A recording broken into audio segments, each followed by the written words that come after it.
Hey everybody, welcome back to the channel. So today we're going to do something a little bit different. I've got this chunk of wood here. I'm not even sure what it is, but this was out of a pile of wood that my wife's grandpa had, and when I took possession of the ShopSmith and all of his other woodworking tools, I also took possession of all of his wood turning blanks, and this was a piece that was in there. I'm not sure what it is, but you know, my wife and I eat a lot of sushi, and I thought maybe it'd be really cool to have a wooden plate to eat my sushi on. So I'm going to try to turn a square plate out of this blank right here, and we're going to see how this goes. I've got it chucked up between centers on the ShopSmith because it is too large to fit on my little jet. So this will be the first time that I'm doing wood turning on the ShopSmith set up as a lathe, and we're going to see how this goes. Hopefully it turns out well. Our first task is going to be get this thing, the bottom side of it rough shaped, and put a tenon on it so that I can get it in a chuck and get it in the chuck so that I can start working on the face. So let's see if we can get that done without tearing anything up. Here we go.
Alright guys, there it is, the finished project. So let's talk about this, starting with the project itself. I'm still not sure what kind of wood this is, but it's really pretty. It's got a lot of movement in it, a lot of shimmer to it. I think it's a really beautiful piece of wood. This one, you know, I'm not the greatest at doing square plates or bowls. This is only the second one that I've ever done. The other square project that I did, get this, was a Christmas ornament. I'll put a picture to it right up here. So this was only the second time I've ever done a square bowl. Basically that's what this is a shallow bowl, right? So the trick to these is though that like this piece of wood really was easier to hollow out from the center out, probably due to the orientation that I'm turning it. But you know, the problem with that is that if you start from the center out, you run the risk of knocking the corners off. So you really want to be hollowing it out from the outside in. So there's a fine dance you can do where you can start from the center out to about this point here, and then bring the corners in from the outside in to match. It was a challenging piece, and you know, it's not perfect, but I'm pretty happy with this. This one will be for me, like I said, to eat my sushi off of, and I'm pretty happy with that. Kind of got down and dirty on it. I did not actually turn the tenon off. I just stuck it in the 12-inch sander there and sanded the tenon off, so it's not perfect, but it works pretty well, and it'll do just fine for me. So I turned most of this with just this one gouge. This is a 1/2-inch spindle gouge, and it's the biggest gouge that I own, and it's a good tool.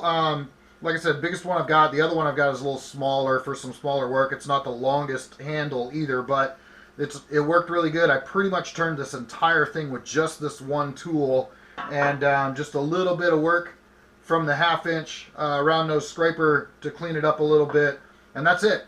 So let's talk about the ShopSmith a bit as a lathe. It's got some advantages and some disadvantages. Like I said, that's the first time I've ever used it as a lathe. And one disadvantage that I see right away is that they sell a speed reducer, which I don't own.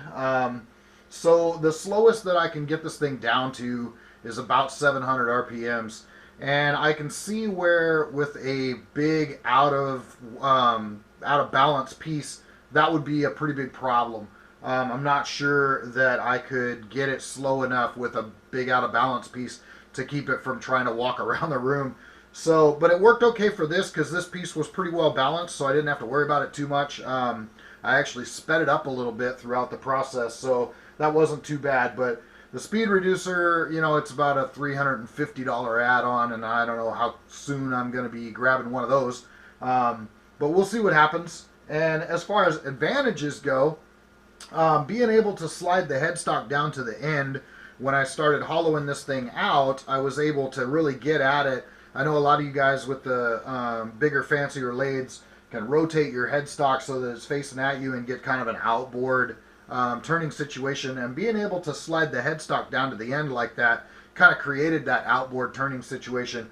Was really nice, to be honest with you, instead of having to lean over the lathe like I do with the little jet to hollow out things. So being able to do kind of an outboard turning on there was really great. I was really happy with that. So all in all, I think it performed really well. This piece turned out really nice. I kind of like it. Finished this one in Odie's oil, and you know, technically it is food safe. I know some of you people freak out about what's food safe and what's not, but Odie's oil is food safe. So once this dries, I'll be good to go, and we'll put this thing to use.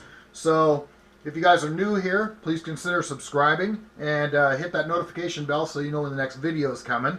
And if you enjoyed this project, give it a thumbs up, share it with your friends, and we'll see you in the next video. Thanks a lot.